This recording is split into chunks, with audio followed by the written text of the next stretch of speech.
this just a scheduling quirk having the last weekend off, or is this something you look at maybe doing in the future? Well, it usually ties around Harvard with the Beanpot, so we always have to do some stick handling around it, and this is the way it kind of played out. Was it good for your team to have that? Ask me that question next week at this time. But the fact, what are you able to accomplish when you have a week off? What do you guys do? The guys had a chance to focus on academics going into the last 6 games plus playoffs. I think that's rest up for the guys that were sick. So, it was based on feedback. It was used wisely. So we'll see how it goes. It's unusual. Last month of the season, you're looking for points in the standings. To have that week off, it doesn't seem like it's beneficial in that way in regards to trying to catch teams. Everybody's they're catching up, basically they're getting their games in hand and maybe making some distance away from you guys. Well, the last time I checked, we had 2 games in hand, and everyone else has 6 games the end of the year, so we're all even at this time. So, to me, it's a wash. Do you watch the scoreboards now or not? You know what position you're in. You know what position you're in the league. Obviously, you'd love to have home ice in the first round of the playoffs, but you guys have some work to do that. Yeah. I've never been really caught up in all that. Just always been focused on our team, regardless of positioning. Do you check scores? Certainly, but I'm not on that phone religiously trying to watch second by second. The only thing that matters is at the end what the score actually was and how it will kind of benefit us, and that's really about it. What will it take to duplicate the effort you had against Cornell here to do that at lineup? Have that same type of urgency going right from the start to finish. Actually, reading his comments, they win 5-3 and he's all over his team about not playing for 60 minutes. So, we know that we've got to match that. That's always been a staple, but trying to get that across is a whole different ballgame. So I would think consistency through the 3 periods is crucial. As far as getting into the technical stuff, I'll leave that out. You've talked. It seems like it wasn't that long, but it was when the season started. How young you were, and it was going to be a process. It was going to take some time. Now that you are here at the tail end, what progress have you seen in this group, and is it at the point where it should be right now? Well, first of all, I don't think I have ever said the word young, so I'm not using that. I'll never use that. So, and should is a dangerous word. So, our coaching staff is pleased with the results, from the first year guys, sophomore group. The juniors and seniors are definitely pitching in, as well.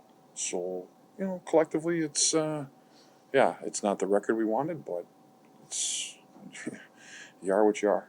So hopefully we can, curb that the last 6 in playoffs. Goaltending situation. You started Graziano the last game. Is Darian back in, and do you think maybe they're getting that extra game off plus the week off maybe gets his focus back a little bit? Stay tuned on the goalie situation. So, we'll play that one out. We still have 2 practice days left, and they're battling it out. So, yeah, that's where that stands. Looking back, do you maybe wish you gave Darren maybe a couple games off early in the season? Maybe get Pipes in there a little bit to give him some game time instead of do you think Darian's worn down from playing all those games? Possibly, but how do you know? And unless you play him through those adverse times, that's what we talked about early in the year. Is his hurdle this year was going to be being the number one goalie over the course of a season, where he wasn't the first 2 years here. So, I think he's done a nice job being our number one goalie, and now he's in a little bit of a adverse situation. We'll see the next time he gets in net how he actually responds. So I think it's a good thing. I think it's a good thing for him. I really do. What have you thought of Graziano, how he's performed when he's had the chance? Admirably. I think he's done a real nice job coming in. It's not the easiest situation to come in at, the halfway point when the team's pretty much well established. And I thought he's fit in quite well. Guys really like him, and he's worked hard. And he's competed, and that's why he got his, a start. What's the message you're giving to this team with 6 games left in the regular season? What are you telling them? It's not what I'm telling them. It's not. We're going over the same thing, our identity and how we want to play. For me to start up on the big speeches and all that, it's not the time. We're just focusing on, just like I said before, it's just about us. We focus on ourselves, and you worry about playing a good team game. The rest will take care of itself. There's only one team you're playing left that's behind you. Mm-hmm. It's not like you got an easy road here and 4 of them on the road. And I think that's a positive. That's what you want going in the playoffs. That's how I see it.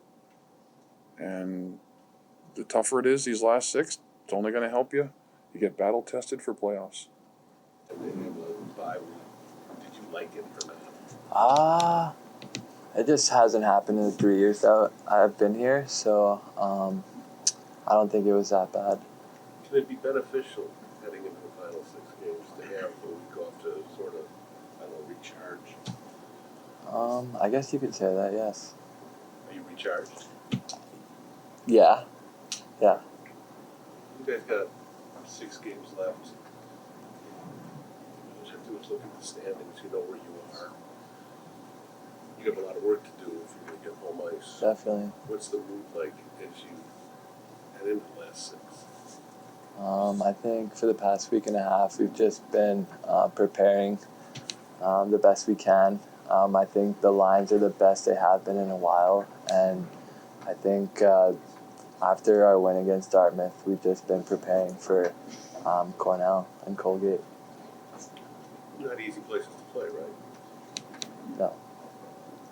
But arguably you guys had maybe your best league game this year when you and Cornell tied this year. Yeah.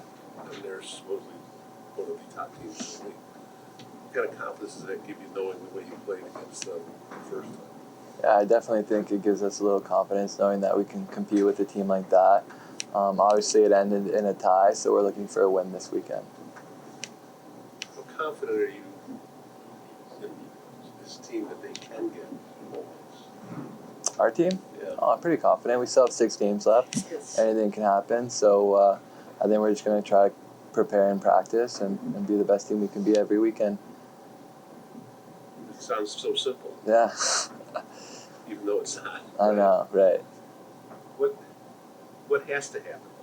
What do you guys have to do to make the last push to get home ice? Yeah, I think we've talked about playing a full 60 minutes. That's definitely the key for us right now, to play a full 60. We've strayed away from that in the past few games. When we do play the full 60, though, we find that we play the hockey that we want to play. Our special teams has to do a better job, especially our power play. It gives us a chance to win games, and I think we've been practicing that a lot recently, so hopefully it works, it clicks.